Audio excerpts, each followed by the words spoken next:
She was once the beautiful black Swan ballerina. Now, she sits in a prison jumpsuit in a jail cell for the next 20 years. I contend it should have been for life. Doug Benefield had recently lost his wife and was trying to figure out how to raise his teenage daughter alone. He was handsome and wealthy, but vulnerable. Ashley Benefield targeted him online. She researched him, groomed him, and then killed him, and claimed self-defense. Now, after the verdict, the world knows that Ashley Benefield killed her estranged husband and tried to blame it on domestic violence. The world knows now that Doug was not the aggressor. Cases like these are tragic because there are so many real victims out there, and sometimes those victims are men, wealthy, vulnerable men.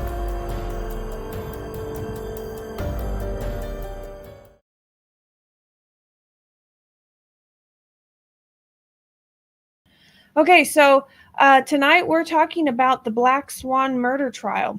I want you guys to notice on the bottom of the screen we have a ticker banner that's flowing across the bottom of the screen. And if you are a victim of domestic violence, please call the National Domestic Violence Hotline at the number that you see on the bottom of your screen.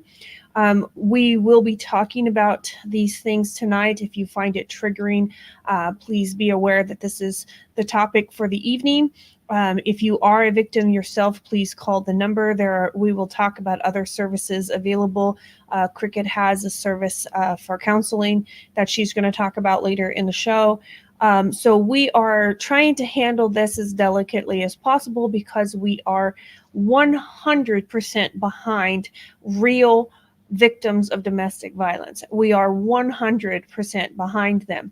However, we have found so many inconsistencies in the Black Swan story that we do not believe she qualifies. And this is where we are going to go with this story. Now, of course, the Black Swan is what they have named this murder trial.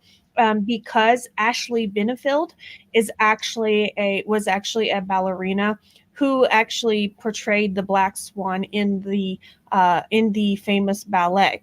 Now, the deal with it is she was a 24-year-old woman who happened to run into a 54-year-old man, and it seemed to be love at first sight. Within 13 days, they were married, and it was supposed to be a happily ever after sort of thing.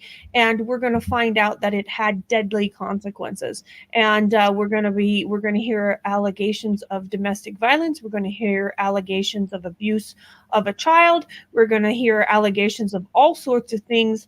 And keep in mind that when you go through and listen to hours and hours on end of trials and transcripts and all of this, you will find out that nearly everything this man is accused of was a fabrication of the Black Swan herself.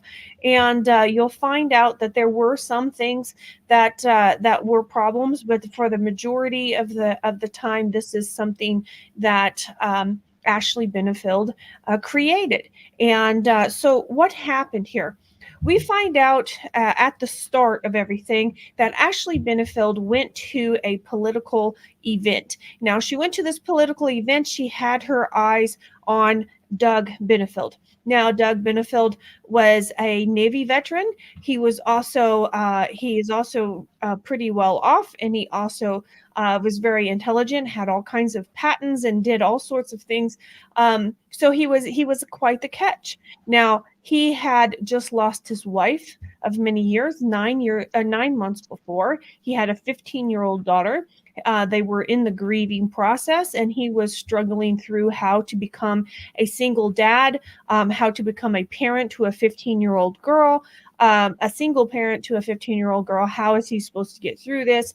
And in this vulnerable time, he came up with this girl. Now, this woman, Ashley, was a kind of a defunct model. She also was a ballerina who had dreams of opening her own ballet school. And she seemed to have found a man that could provide that for her. So she goes to this event, and she introduces herself to this man. She had been talking to him online. She had found out him online, and you'll find out later, even though it wasn't allowed in the trial, the judge said it would bias the jury. too greatly, so he wouldn't allow it in the trial. You'll find out that she actually had targeted this man and researched this man a few weeks in advance before she ever went to this event for the purpose of meeting him. So there's a 30-year age difference. They met in August of 2016. They were married 13 days later. Unfortunately, 4 years later, Doug would end up dead with abuse allegations hanging over his head. So Doug was a man 5'9", 5'10". He was about 165 pounds. He wasn't a very big guy. He has had some issues in the past where he had he had relationships in the past. Nobody had really complained on him domestic violence before. And there will be a few incidences that they are going to bring up in the trial. Defense attorneys are going to bring up in the trial, trying to accuse this man of being some kind of brutal domestic violence abuser. And you're going to find out that nearly everything that they have brought up is a complete fabrication. And so this is where you have to understand that none of this is true. And I want you guys to kind of suspend your disbelief for a moment and pay attention to the facts as we go. Now, I am coming up with a problem here. Give me just a second. I'm showing that I'm 12 minutes into my video, and I'm showing that it's still playing my intro. Marion, James, Joanne, all of you guys are on there. You guys have commented. Can you let me know if it's actually showing me or if it's still showing that intro video?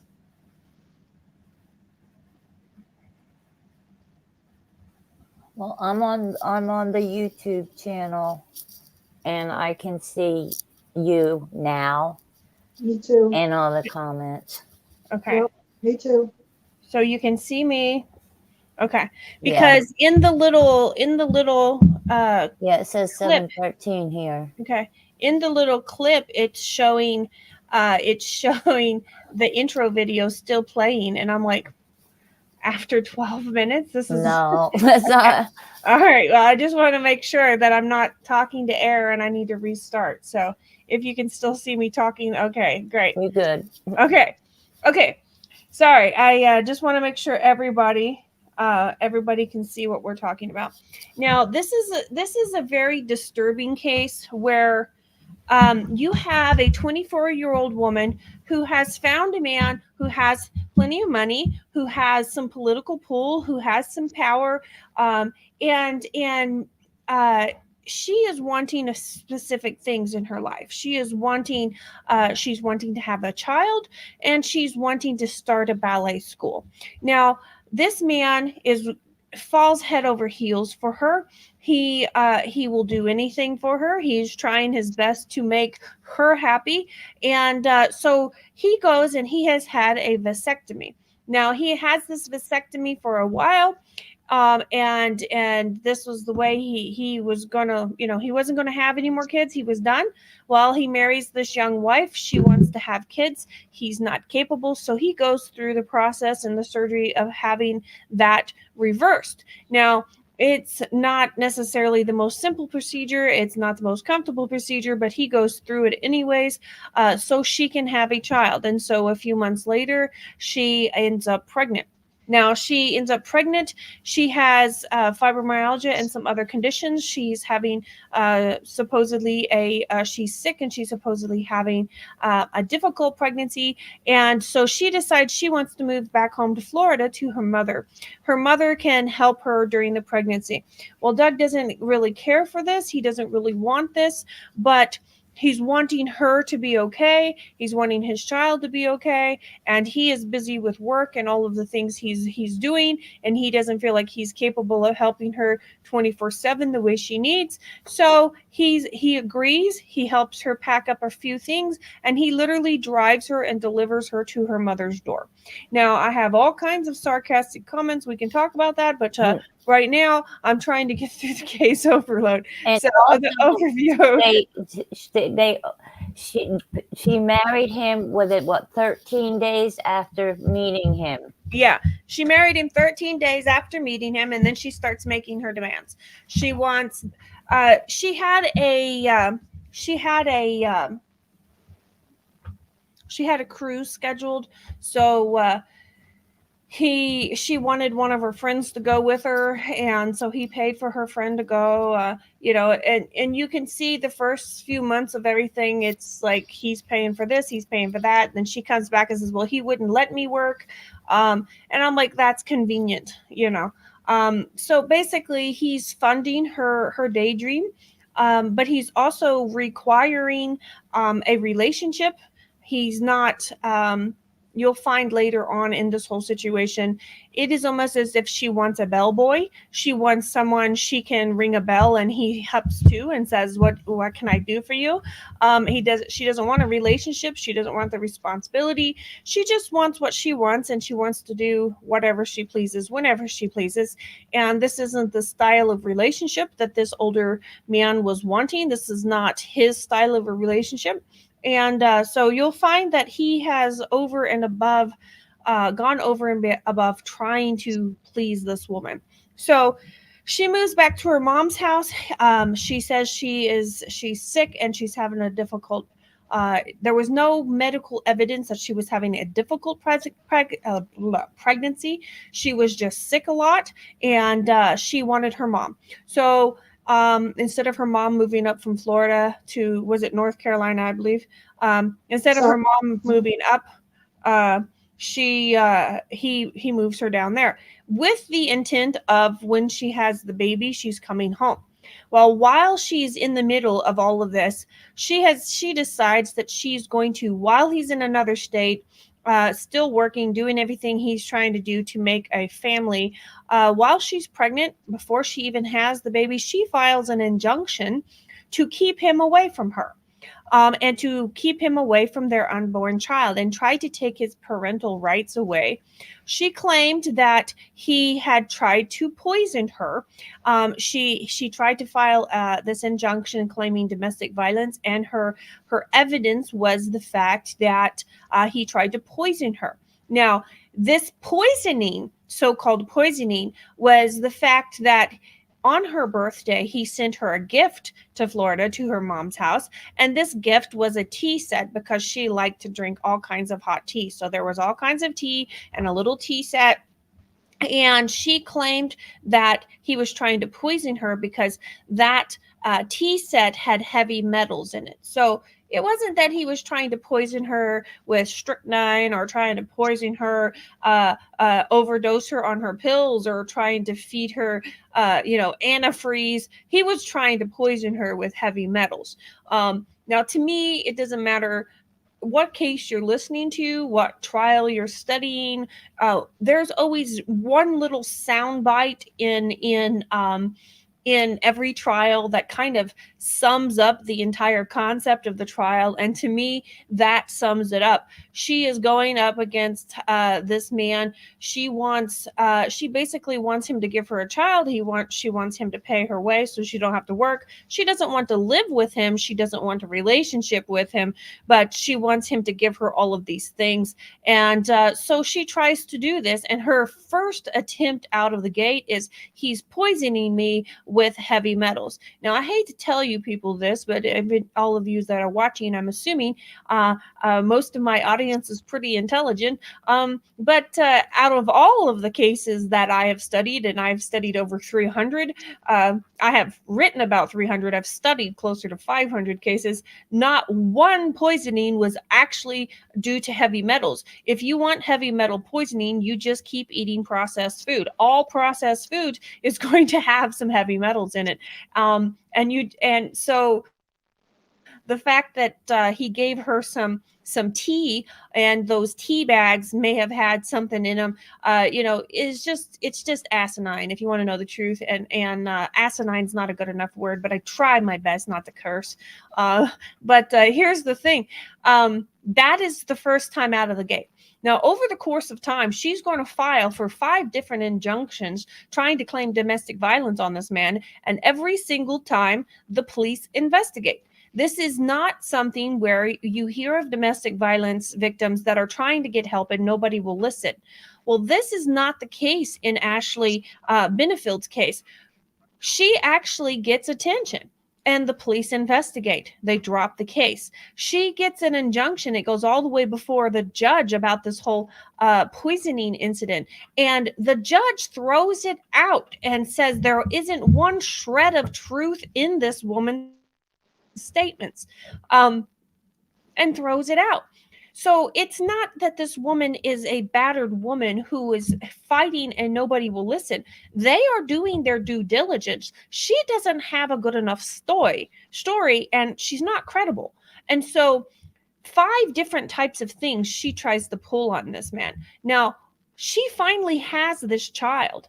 And what's really sad is the day before she has this child, he realizes what she's trying to pull. He realizes that she's trying to steal his child from him.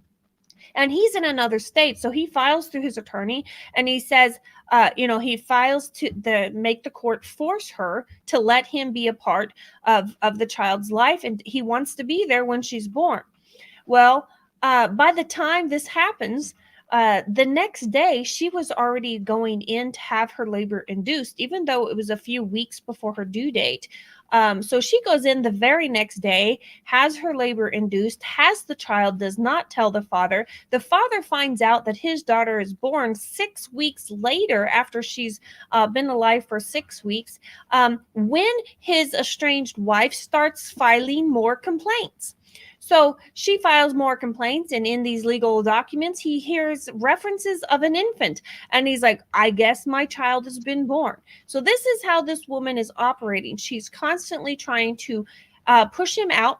But then here comes the what really tops the cake. When she wants something, she calls Doug. She tells him she wants to reconcile. She tells him that they're going to move together, that they're going to do this, they're going to do that.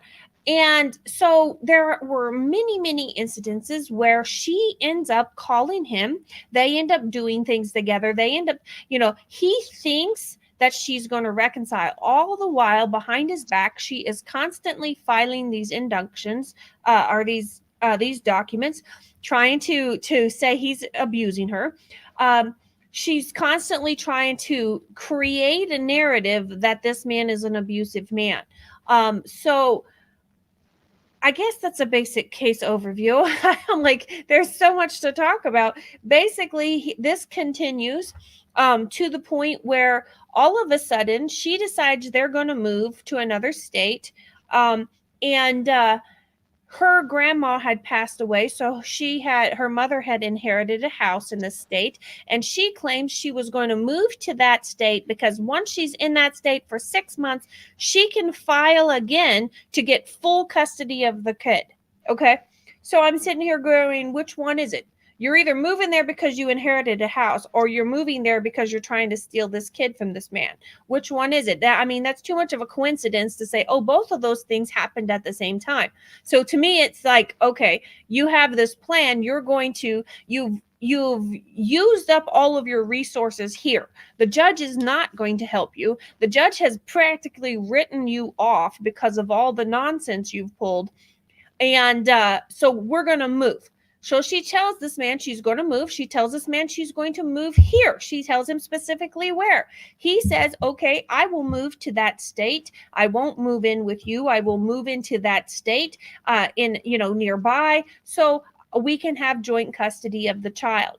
Okay, so here's the next thing. When she needs to move, who does she call? She calls Doug. So Doug, being the good accommodating husband, trying best in his mind to reconcile, he brings a U-Haul, a truck, and a trailer, and he starts packing and chucking boxes because she needed him. So she rang her little bell. He hopped to and says, how can I help you? And so this is the way this pattern of behavior goes from 2016 until his death. Now, September 27th of 2020, this charade was going to end in a very terrible, horrible way.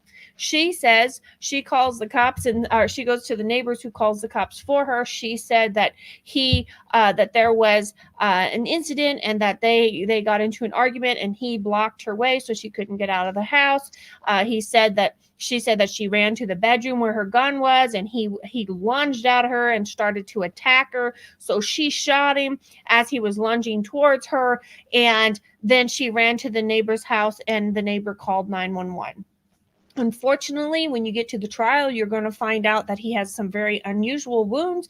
You're going to find out that the neighbor heard 6 shots, not just the 2 that they talk about in trial. You're going to find out that he was shot in the leg in a upward trajectory, which is weird. You're also going to find out that he was shot from the side. He went through the arm, through the rib cage, and it nicked one of his lungs, and it nicked part of the aorta right next to his spine. So you're going to find out he was shot from the side. He was not shot from the front. He was not lunging towards her.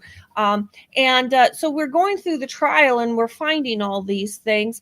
And you're going to find out that she ran to the neighbor's house, and that he basically bled out. The EMTs tried to put a tube in to reinflate his lung because he couldn't breathe, and that wasn't successful. So you're going to find out that this this battered woman has created another narrative that doesn't quite line up with the facts, and she's trying to encourage everyone in the legal system to manipulate those facts to go along with her narrative. So And I think also that's a case overview. The first shot paralyzed him. Right, because once it hit that spot in the aorta and it damaged part of the spine, he wouldn't have been able to move again. Exactly. And so, but here's my thing: why did you shoot him in the leg and then shoot him in the head? She said that he had a gun at one point. Okay, so let's go back and let's talk about the violent things that she accused him of. Okay. First, she tries to take some text messages out of context. She had gone on this cruise. There was 2 rowdy men nearby. She texts her husband saying she's nervous around these rowdy men. She's afraid they're going to attack her and that they're going to take advantage of her and all this crap. They probably didn't even notice she was sitting there. But this is what she's texting him. He texts her back. He goes, they better not touch you. I'll kill them. Stuff like that, kind of in this protective mode. Okay. So they take those out of context and try to take those and throw those out at the jury and say, see, he is violent.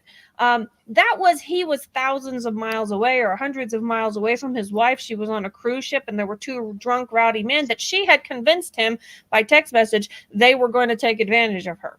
Okay. So she manipulated the situation there as well. And so she said she passed it off. Well, he was just my new husband trying to protect me, and I thought it was sweet and blah, blah, blah. I was like, yeah, it's really sweet. You just manipulated this man into an angry state because of 2 men who probably didn't even notice your existence. And then you think that's cute. She's playing games from the beginning. She's a child trying to be an adult, trying to manipulate a man into giving her everything she wants. And unfortunately, this man's falling for it over and over again. And unfortunately, it would cost him his life at the end. Tammy, I haven't heard a lot out of you. Well, I saw that the prosecutor pointed out that she doesn't, what is that called? The domestic violence victim mentality. Mm-hmm. All the ways that she didn't fit into that. Right. So she didn't fit in with the domestic violence. Here's the thing. There's textbook domestic violence behaviors. There's textbook domestic violence cases. And it's almost like she read the playbook. So when she gets in front of somebody, she knows exactly what to say, when to say it, and when to cry. See, she knows when to cry. And if you notice, if you watched all all of the hours and hours and hours worth of trial footage, you'll see she knows exactly when to cry. She also showed up in trial looking like a worn out old shoe. And she did that on purpose. She's a showgirl. You see videos and pictures of her from before. She has a stage presence about her. She always looks immaculate. She's always dressed to the nines. She knows how to present herself. Okay, she shows up in court. She's wanting to be a victim. So there was one day she was wearing a blazer that was at least 2 or 3 sizes too big for her. So she looks so small and frail. She's dressed like an old lady. She's dressed in all these pleated pants and all these things that look like someone 20 years older than her would wear. She's not wearing makeup. She's got her hair all fuzzed up and knotted up on one side. She's making herself look as bad as possible because she wants the jury to believe that she's a poor, pitiful victim. And all that is doing is it's a slap in the face to those people who are really victims. Real victims get up and put their face on and go out in public because they have to survive. They don't show up looking like that to get pity. Most of the time, they show up dressed to the nines because they're trying to cover for someone they care about that's hurt them. They're not showing up saying, poor, pitiful me, feel sorry for me so I can manipulate you and get what I want out of you. That's not the victim mentality. The victims are constantly trying to cover everything up. They're trying to look good in public, So, just down to little things like that, besides the fact that she always knew when to cry. She was on the stand for herself for 4 solid hours, and she had her face all squinched up and sobbing the whole freaking 4 hours.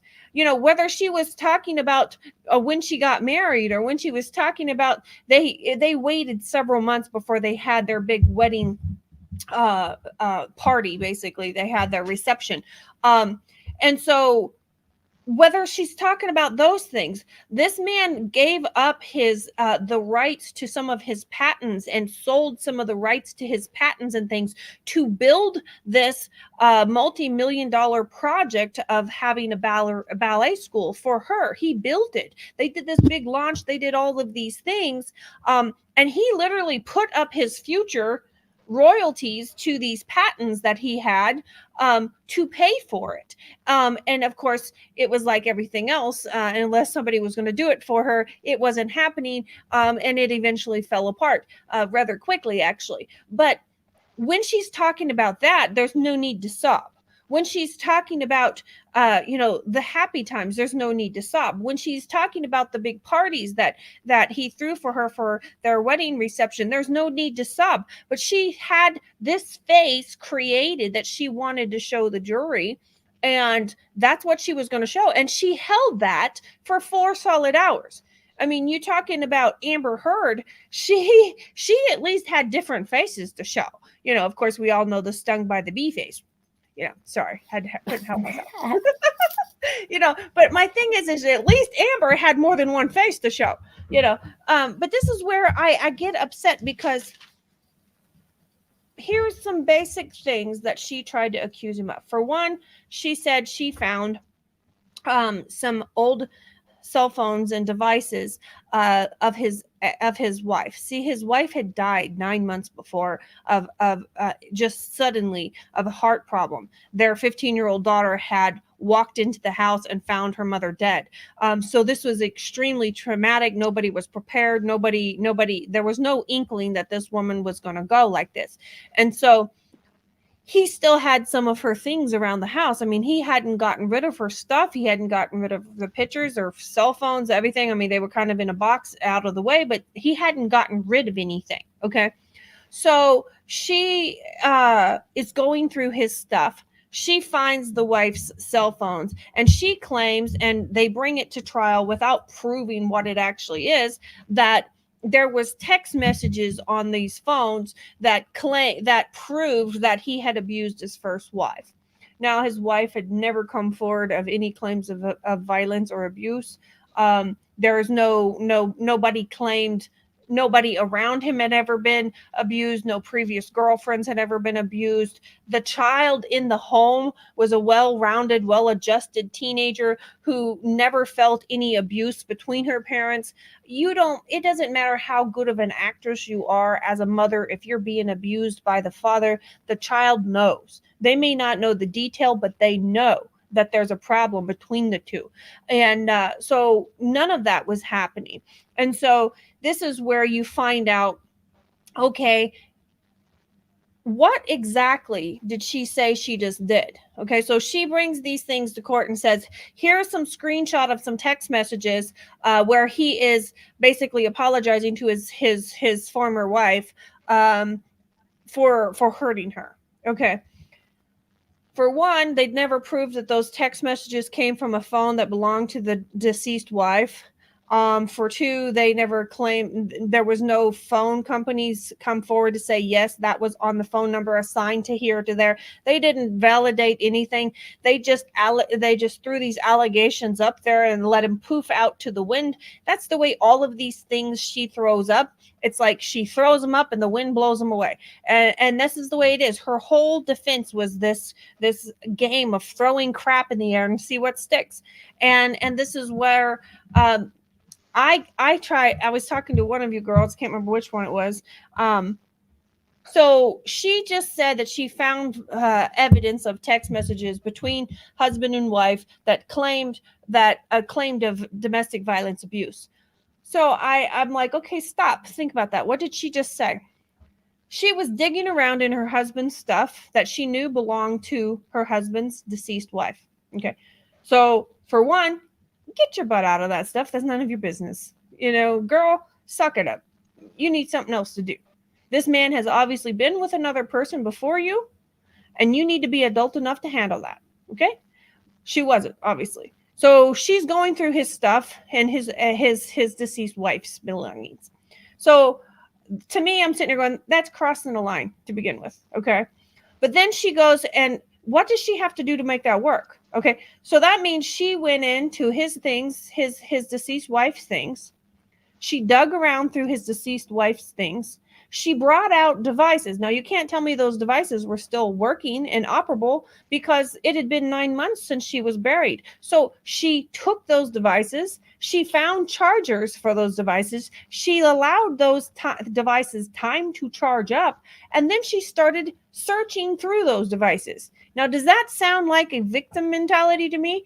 No, that sounds like someone who's abusive, someone who is manipulating, someone who is looking for something, someone who's a nosy sack of crap. So I'm sitting here going, I think she, if she found anything, I think it's manufactured. I think she went through phones that she can't even prove that she found them on a phone, for one. But I'm always one of those mind frames. My phone has a PIN code on it, just because it does. That's my phone requires one. Everybody in my house knows what that PIN number is. I don't have nothing to hide from my children. I don't have nothing to hide from my spouse. He don't have nothing to hide from me. I don't go actively look through his phone. He don't go actively look through my phone. But that is an open device if anybody wants to look at it. Okay. The problem with it is she's obviously not trusting him from the beginning. She's obviously not trustworthy in the beginning. I don't go actively find my husband's phone just because I think I can get into it and see what he's doing. Okay.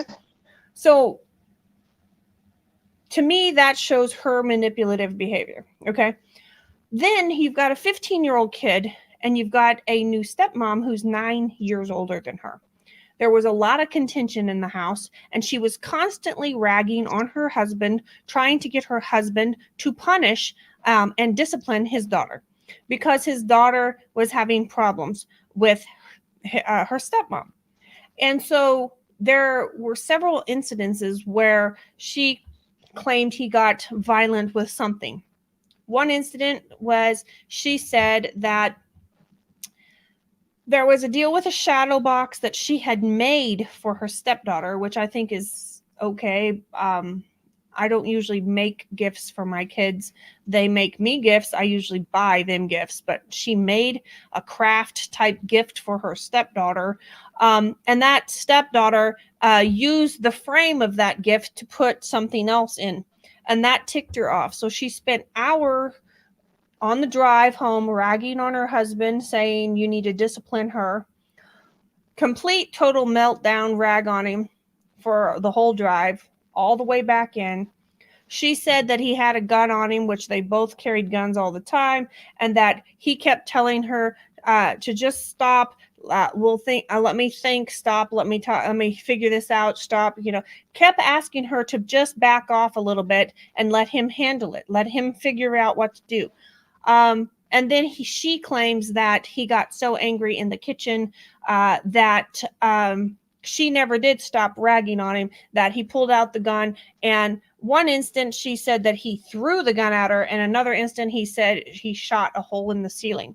Now, they did find a picture of a small hole in the ceiling, but they never did verify that that was made by a bullet.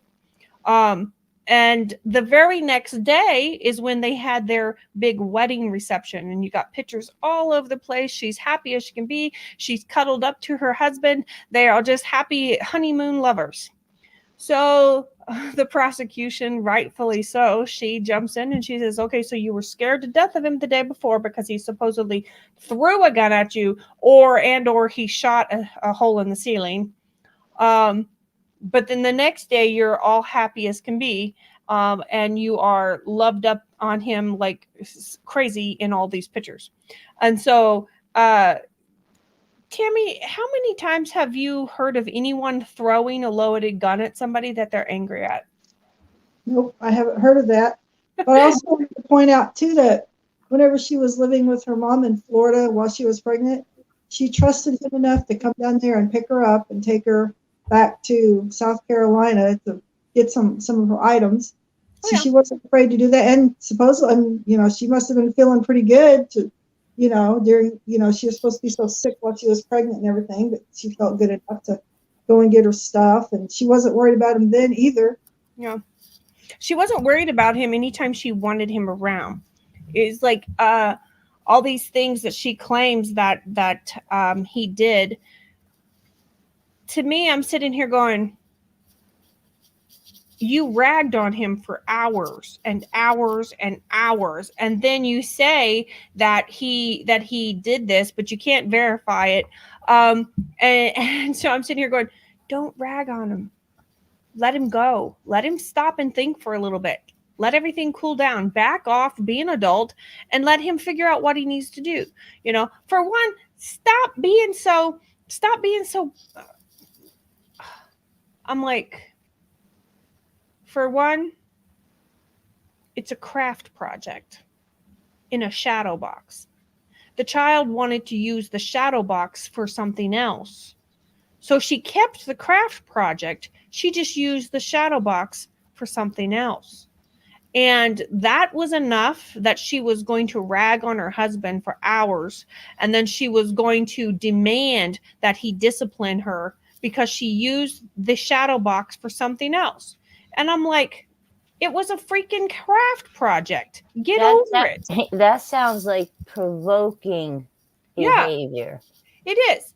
It is provoking. And this is where I get upset. I'm just like, Venus is wanting to know if there was ever an investigation into physical abuse. There was several investigations, and that was the thing.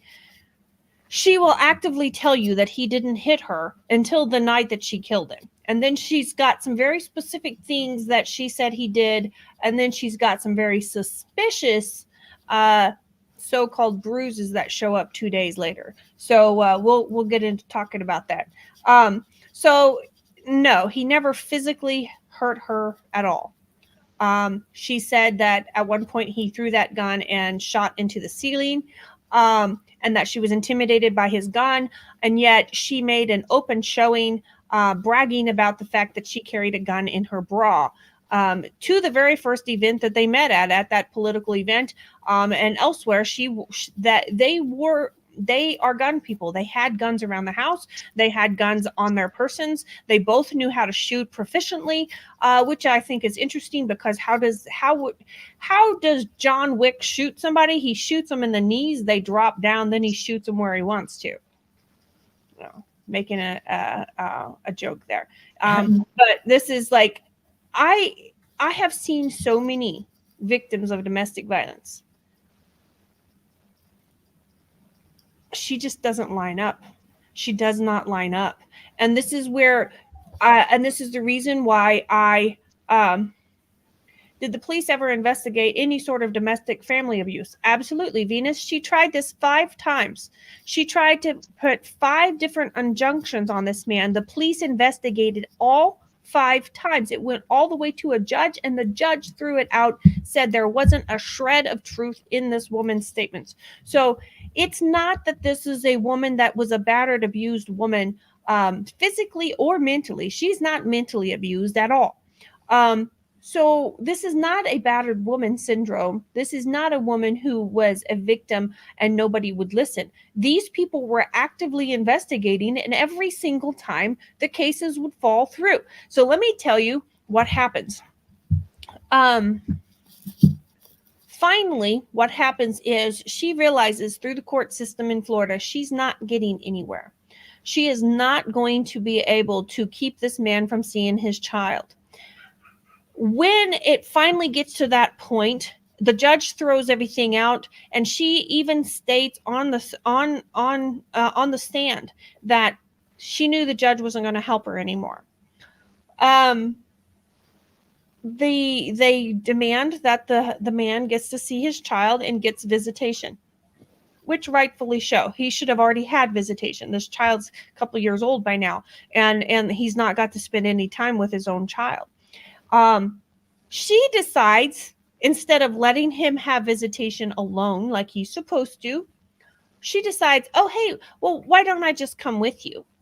So she decides to start feeding this line to her estranged husband, that they're going to all get back together. So every time her husband has a visitation appointment come up, she decides, well, why don't we all go together as a family and do something so we can all have a happy family? So she's feeding these lines to this man, basically because she does not want to do what the court has ordered her to do.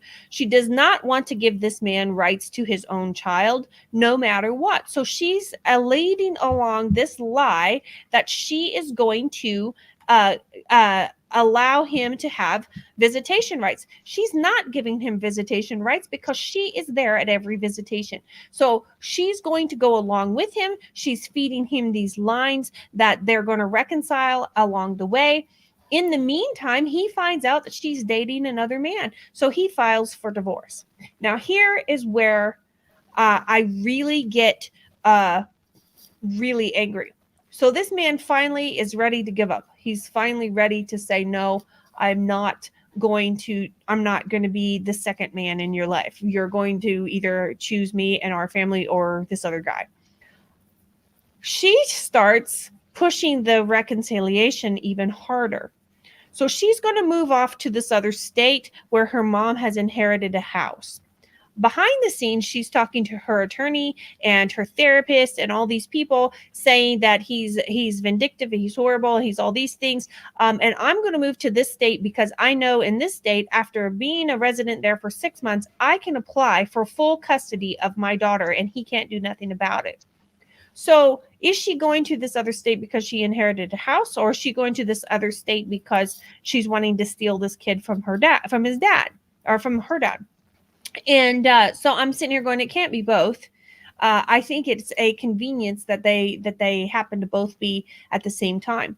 But so when she is so afraid of this man, she's still actively doing things with him. There's videos, little video clips online that they have posted of them playing games, of them having a good time together, laughing, joking, all these things with the child, with the grandma, everybody's a happy-go-lucky family. We're going to work things out. So this man is actively going to move to another state. He's agreed he's not going to move in with his wife. They've both held off on all of the injunctions and both held off on the divorce proceedings. They are going to move to this other state. He's going to move into a home not too close, but not too far away, so he can still have a chance at reconciliation. He's going to have rights to see his daughter, and they're going to try again.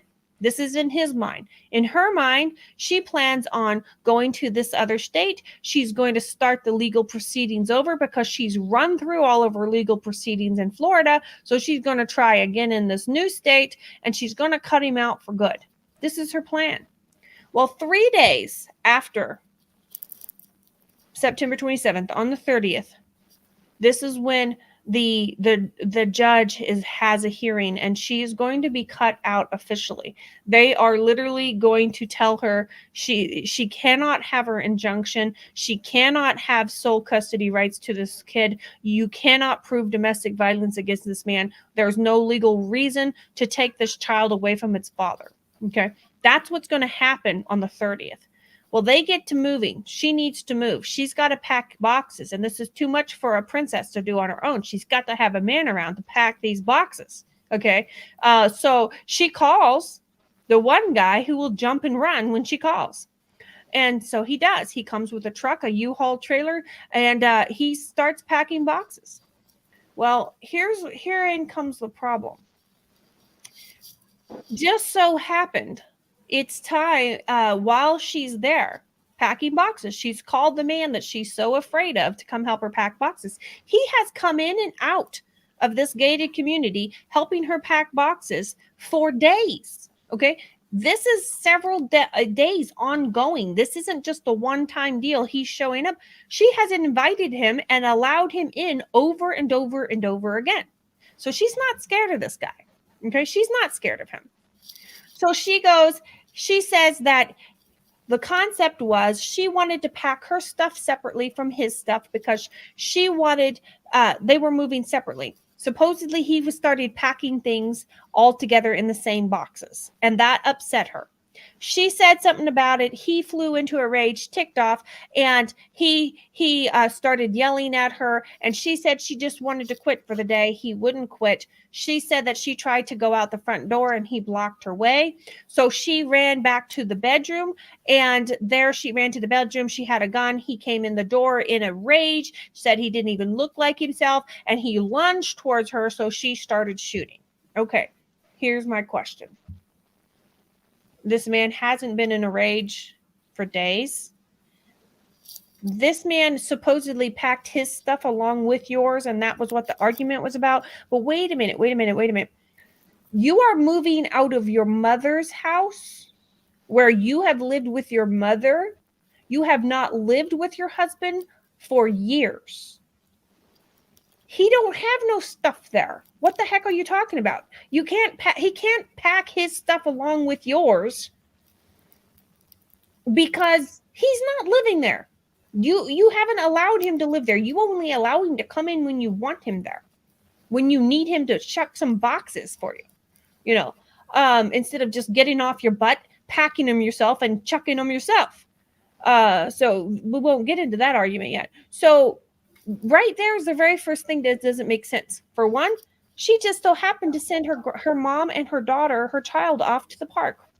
Her mom and her child, as soon as he gets there, they say hi and then they go to the park. So it's convenient. She's there alone. She sent her mom and her child off. She's really scared of this man. If she was scared of this man, she would make sure her mom stayed. She wouldn't be there by herself. He didn't have a right to be there. That wasn't his house.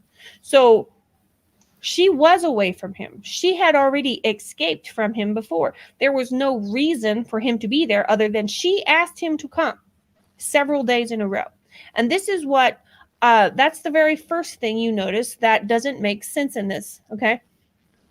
She says the argument was because he was packing his stuff along with hers, and they were moving separately but together, so she wanted her stuff separate. And I'm like, well, he don't have no stuff, so what are you talking about? Okay. Next thing, she says he blocked the door, so she ran into the bedroom. Does this house not have more than one door? Does this house only have the front door? So you're going to run and pin yourself into one interior room that you can't get out of? Oh, wait, you know that there's 2 guns in that room. That's why you run to that room. You don't run to that room to get away from this person. You run to that room because you know he's going to follow you, and that's where your weapon is. Okay? So there again is another problem in her story.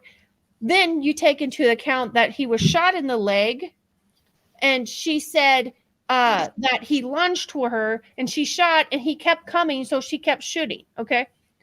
Well, supposedly he was shot through the leg, and they think that it was in an upward trajectory. So I'm sitting there going, how do you do that from standing up, unless he was already laying down? But we won't get into that.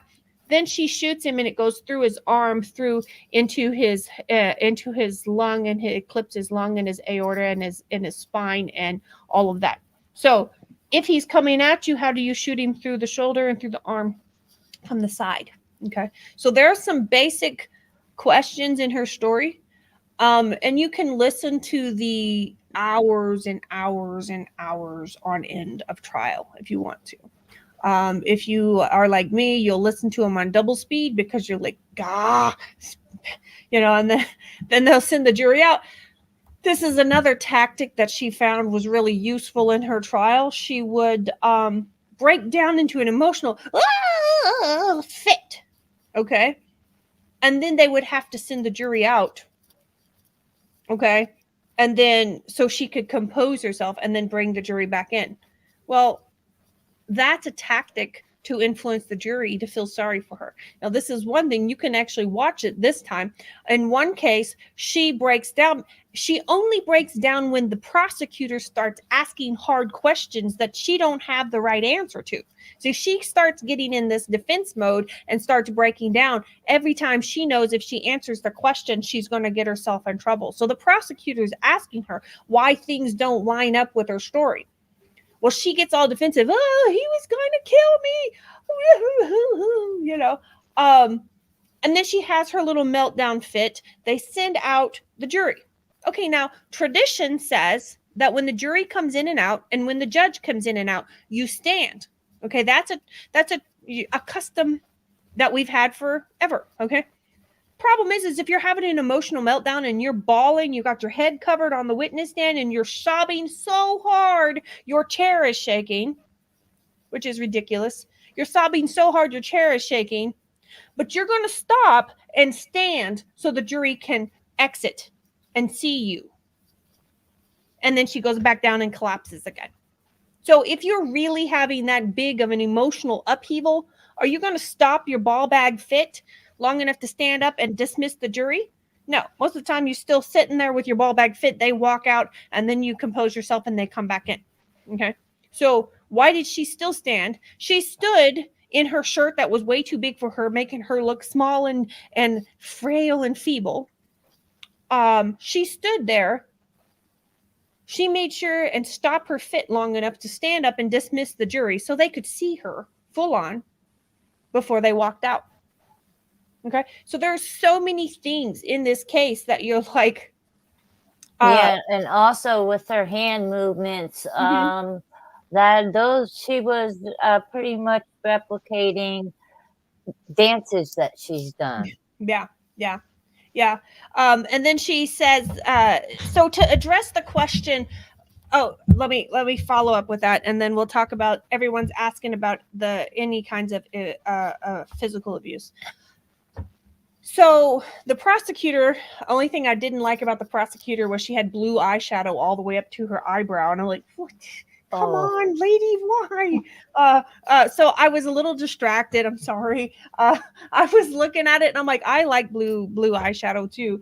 A little bit here and there. It's not necessarily in style anymore, but I don't give a crap. But she had it all the way up to her eyebrows, and I'm just like, okay, focus, Sonova, focus. You got to focus on the case, not the woman's bad makeup technique. But anyways, the prosecutor hauls off and she goes, okay, why don't you show me? I'm not understanding what happened. I can't get a good visual on what is happening in this, when he was attacking you. So come down here off the stand and show me. Okay. So she gets out there and she's like, okay, so he came in, he busted in the door, and she said the veins were popping out in his neck and his eyes turned black and he just looked horrible, didn't even look like Doug. And I'm sitting here going, you're so traumatized. You don't know how many times you shot, but you can tell me his veins are popping out of his neck. You can tell me what he looks like. You tell me his eye color changed to black. You can tell me all these things. And he was going to kill me. He was going to kill. I hate that.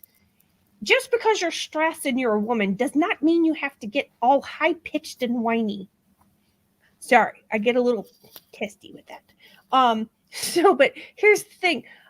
She's so traumatic that she can't remember this or this, but she can remember these specific parts. And then the only thing she don't remember is the parts that's going to get her in trouble. So she can't remember how many times she shot. She can't remember, all these things, but she can remember that he was lunging at her and that he had veins coming out of his neck and that that he didn't look like Doug.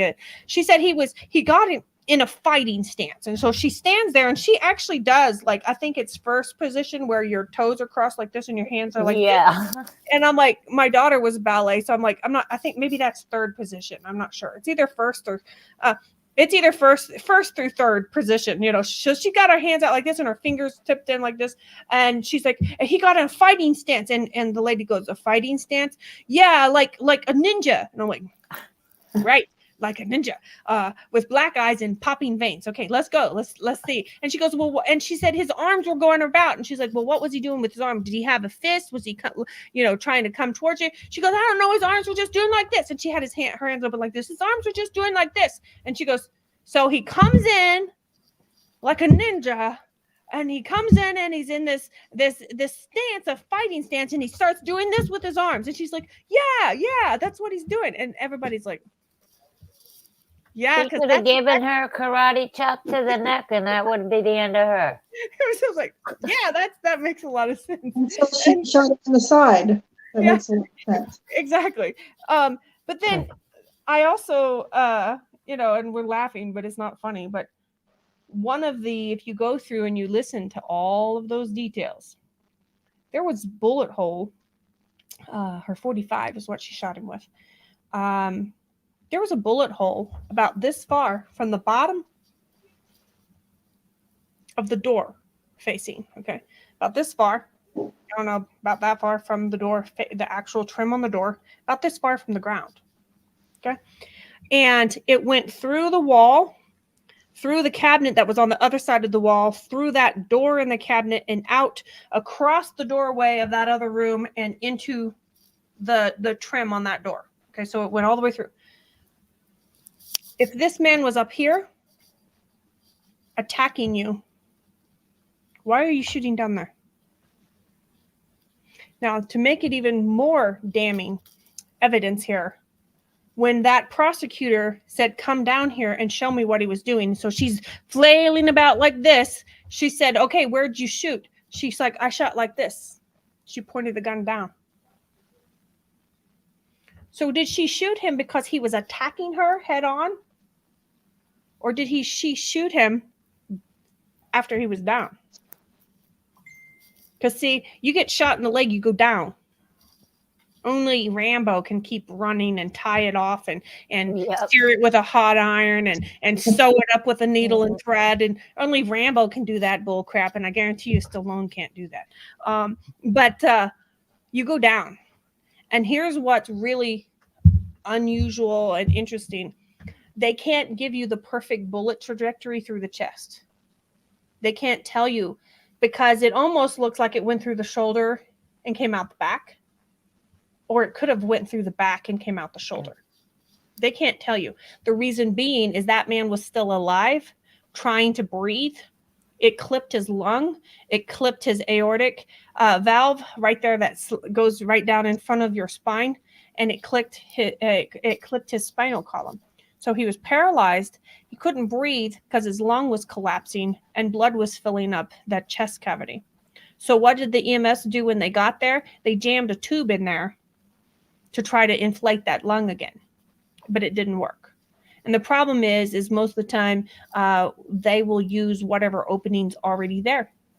So by doing that, it actually kind of messes up the trajectory. You can't tell if it was from the back to the front or the front to the back. Now, you can't blame the EMS. They're trying to save a man's life. But that's standard procedure. So if there's an opening there, they will use that instead of creating a new one. And so they can't for sure tell you if he was shot in the back and it came out the side, or if it was shot in the side and came out the back. But either way, it didn't go through the front. It didn't come through the front of the chest at all. And so whichever direction it went in, and this poor man died in the bedroom floor there, whichever direction it is, it still didn't match what she said. And then the bullet trajectory through the wall is so close to the ground. You can't tell me she was pointing up straight on to some big giant beast of a ninja coming at her head on. She wasn't shooting like that. She was shooting down, and she even pointed down when she... See, one theory at the beginning of this was that she shot him in the leg, and when he was down, she shot him in the back. That was the first theory that come out in the news. But the gunshot wounds were messed up with the tube that went into his chest to try to save his life. So either way, it doesn't match her story. Now, according to them, they have some pictures out there that show her so-called bruising and swelling in her face. What she said was that he was getting more agitated as the evening wore on, and that at one time she said that he rammed his shoulder into her and he kind of body checked her as he walked by, and that was on purpose. He's carrying boxes through a small hallway. That could happen. Then another time she said, well, he scratched my side with a box, and she's got some pictures of a slight scratch. I'm sorry, I've cut myself with cardboard before, and it don't look like that. But she said that that's came from there. Even the police officers that looked at it to begin with, they said it almost looked more like a cat scratch. It didn't actually look like something. Then she said, oh, and he slapped me upside the head, and he had never actually hit me before. So that's why she was scared. Here's the thing. There was no proof that he actually hit her. This is something that came up. They took pictures of her face. There was nothing on her face. 2 days later, she shows up in the police station to take more pictures because bruising can come up later. And then all of a sudden, her eyebrow is a little bit swollen and her eyes are purple. She's got a big purple something or other here or there. And if you look at the pictures, it looks like freaking makeup. I'm like, I could look like that. Probably learned that lesson from Amber Heard. I'm sitting here going, this man punches you in the face, slaps you upside the face, slaps you upside the head, and this is all you got? I'm like, I don't think so. It didn't look like any of the pictures I ever saw with somebody getting a black eye. Yeah. I've had a black eye, not because I've been hit by a person. I was playing baseball with the teenage boys next door when I was a kid, and they pitched the ball right into my eyeball.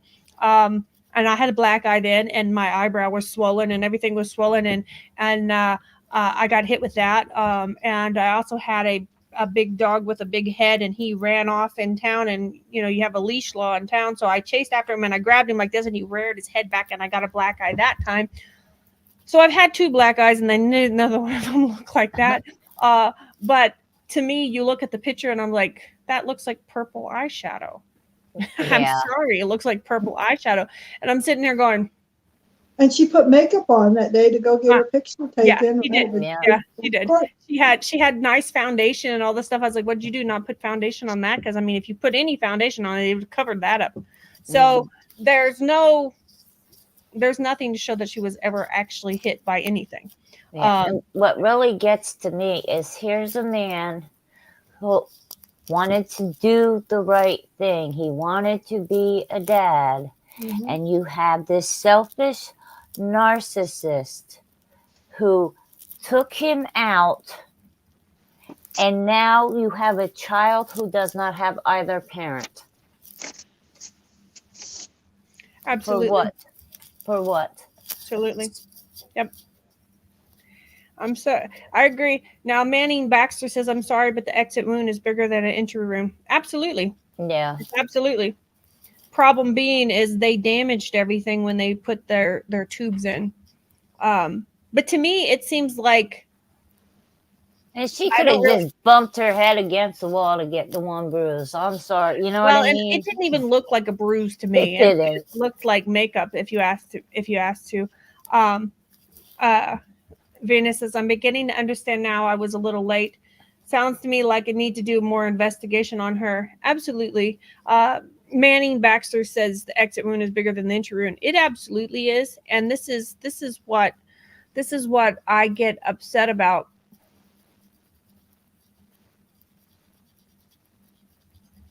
I am 100% behind somebody if you are an abused woman and you have a man that is physically or mentally abusing you, and he physically comes after you to attack you, and all you have is a gun. I'm not against you using it. I am absolutely not against it. But in this situation, nothing lines up with that story. You know, if you are a victim of domestic violence, and I say you, I don't say her or him, because we have seen proof, over and over again that men can be abused Yes. just as easy as women. But here's the thing, get help. There are people that care. There are people that will investigate. There are people that will help you. The hotline I've been running across the bottom of the screen this whole show, because when I see cases like this, I get furious.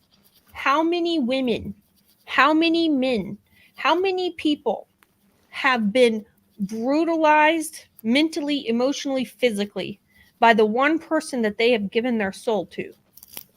See, that's what I think marriage is. I think marriage is you're giving your soul to someone else to protect it. And it's you and that person against the world from then on. You have given your soul to that person, and that person has abused you physically, mentally, emotionally, whatever. There is people out there to help you. There are people out there to help you. There are people out there that care. I, for one, care. Everyone cares. Venus is so good to post in comments that Venus was actually a victim of violence. This is the thing. There's not enough people that are confident enough to admit it. There's not enough people that are confident enough to do like what Johnny Depp did. It was humiliating, emasculating, everything for a man to step up there and bare his soul on a trial and in front of the camera, in front of the world, saying this woman abused me. But he did it. And I'm proud of him for it, because men can be abused just as much as women can. And this is something if you are a victim, I highly, highly ask you, I highly encourage you to call the number that's running below. Get help, because cases like this make me so angry. There are so many people that have been hurt and abused, and cases like this are just a slap in their face. It is just a disgrace that this woman was able, because she really got what she wanted. Yeah, she's going to go to prison, but this man's not a part of her life or a part of her child's life anymore. And there's organizations like Crimes Victims Council. You could do Google searches where if they have them in your area, or lawyers for victims. And like what Sonova was saying about men being abused, I'm a survivor of childhood trauma. And during my healing, I facilitated groups, and I chose to do the topic on abuse. Yeah. So I had men coming forward that they never spoke of these things before. Yes, because in our society, it's not manly to admit those things. Exactly. And we need to overcome that, because so many people can be abused, and it's not a matter of gender. It's a matter of abusive personalities. You've got an abusive person versus a victim, and so it's not that I feel like this, that Doug Benefield was a perfect man. He was a Navy veteran. He probably had PTSD. He probably did have emotional issues. He probably had all these other things, but there was no evidence in his past of domestic violence. Nobody could come forward to prove anything. The police investigated over and over and over again. And this man has been victimized, and now his daughter is left without her mother or her father. Both of his daughters are, because his daughter by his former wife, she died of heart problems. She's an and orphan now. This woman killed her father, and then her half sister is in the same boat. Her mom is in prison, and her dad is dead. So this woman and her abusive tendencies, this person has stolen the father from two beautiful young girls. And I don't know what her sentences will be. I know that she could get up to 30 years, and I hope she gets every freaking minute of it. I hope she gets 30 years without parole. Because she was only convicted of manslaughter with a firearm. She was convicted of manslaughter with a firearm instead of murder in the second degree. I think that is solely because the prosecution didn't do a very good job. There were several things that weren't brought up that I think should have been brought up. I think that they felt like they had an open and shut case, so they didn't pull through a lot of things that could have been. They didn't fight for some evidence to be brought in. Other things of evidence where they allowed in and didn't fight against. They were trying to do everything under the sun to make this man look bad. So she said he was manipulative and hiding things from me. I didn't know he was on Viagra. And I'm like, seriously? The man is 30 freaking years older than you. How do you think that's going to work? I'm like, so they let crap like that in to try to make him look bad. And I'm sitting here going, fight against that stupid stuff, and then fight to get in. I want to know, they didn't bring into account the fact of her financial status versus his. They didn't allow it into the court. See, the jury didn't hear the fact that she had targeted him online and researched him for weeks before she went to that political rally to meet him. That would have made it a slam dunk. Let the jury hear that. So the jury didn't know that she had targeted him and researched him online ahead of time. So I'm like, they didn't allow that into the court. So no wonder they didn't get murder in the second degree. And so again, we're talking about how the judge has allowed certain things to come in that were irrelevant. Who cares if he was on Viagra? Who cares? How is that relevant to anything? He's married to a woman 30 years younger than him. Of course he's on something. That's just the way that works. I'm like, to me, that's just, it's like, okay, I'm breathing air. Let's put that in the trial. I'm like, that's about how relevant it is. But the thing with it is they didn't let in so many things that if the jury had known, it would have been a open and shut case. And so I think that's the reason why they couldn't push through and get the murder in the second degree. They ended up convicting her of manslaughter with a firearm, which still can get her up to 30 years. So that's the case as we have it. Let's see.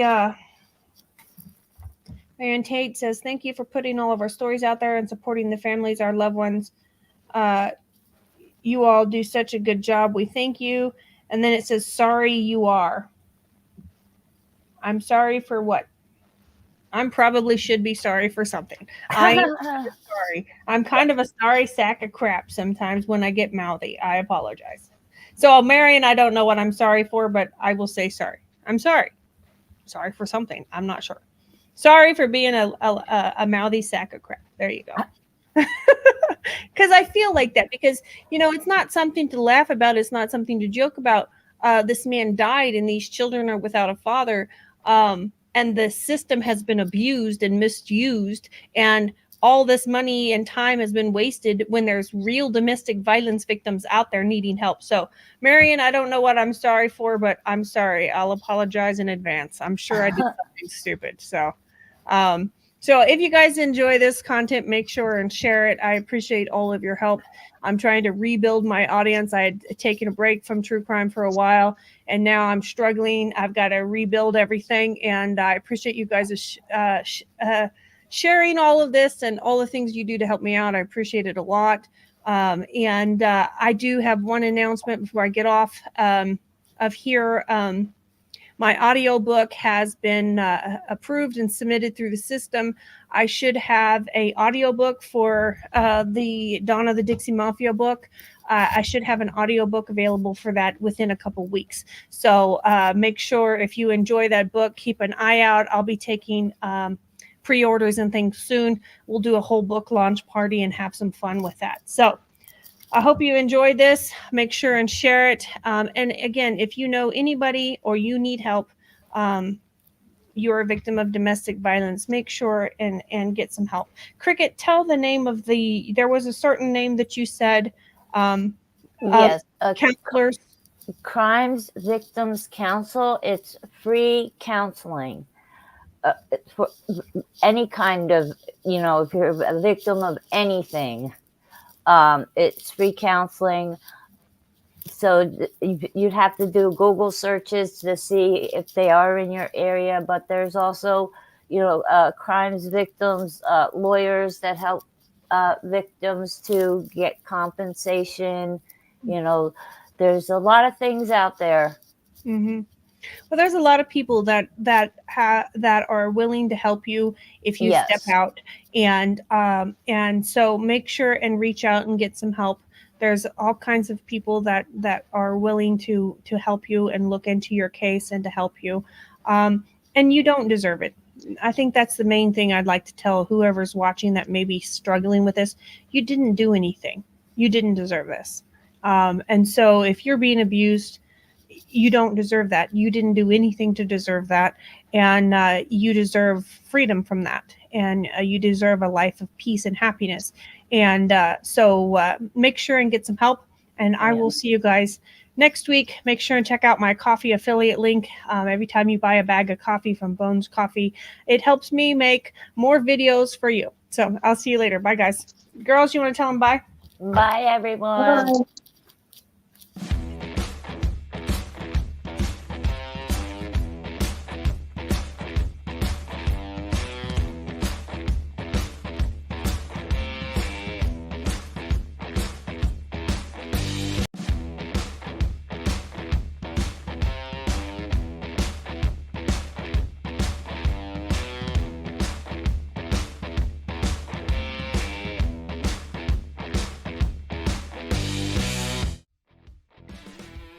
Today's episode is brought to you by Bones Coffee Company.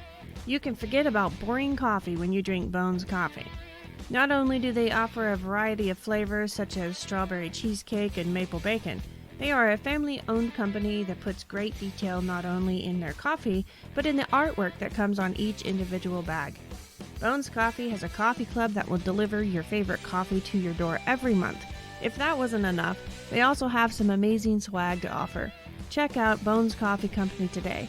I'll have my affiliate links in the show notes for you.